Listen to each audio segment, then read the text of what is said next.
Hi everyone, this is a very exciting time during the course. This is where you really get to put absolutely everything together. So this is your final big assignment for the course. It's putting it all together, assimilation of epidemiology and practice and synthesis.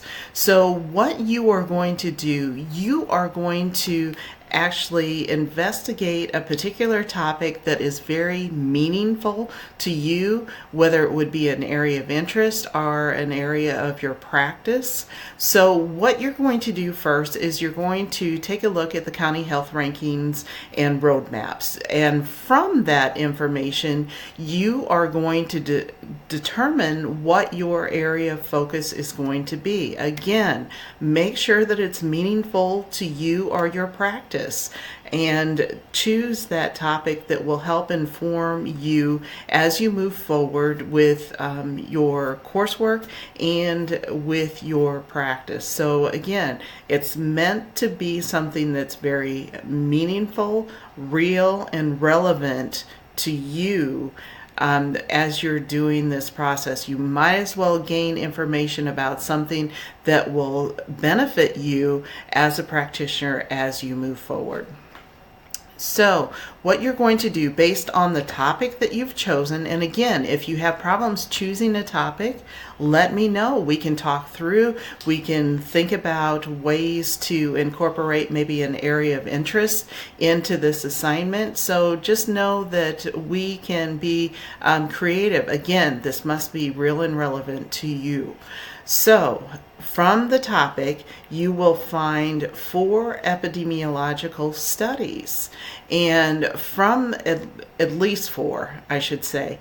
From those studies that you pull, you will develop an integrative literature review, meaning it's not just this study says this study says that, this study. You're going to look at what you found, what studies say the same things, what complements each other, and maybe there may be studies that say different things. So you're going to analyze the body of knowledge, so to speak, and you're going to integrate each one of those resources in your literature review. And looking forward, this is going to help you as you move forward in your coursework and also as you're determining evidence-based practice protocols, policies, those types of things as you're in your particular area where you're employed.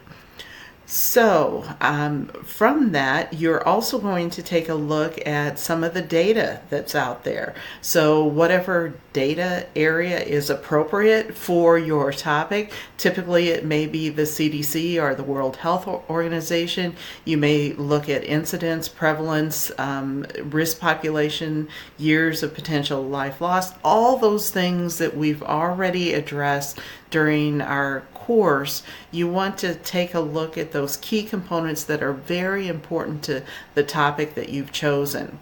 And then you're also going to look at the etiology of that particular topic that you've chosen, and you're going to actually develop your own web of causation. So again, this is really important to take a step back and analyze how the experience of issues, disease occurs, and all those factors that contribute to those disease processes, including those social determinants of health.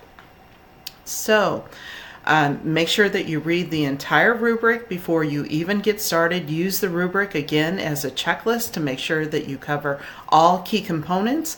The rubric is fairly self-explanatory and follows kind of the same format that we did during the critique. So again, as you're writing your papers, make sure that you use the same headings as the rubrics in your paper and touch on each one of those components that are listed under each one of the headings. You want to make sure that your introduction is very clear, why you chose the topic that you chose. Look at how did you determine your topic, what in the county health rankings was important in your consideration, those types of things. So really think about your thinking as you're going through this, and remember this is a formal paper, so we don't want to use first person except for when you get to the reflection section. You may use first person there. Then you'll go into your integrative literature review, as I alluded to earlier.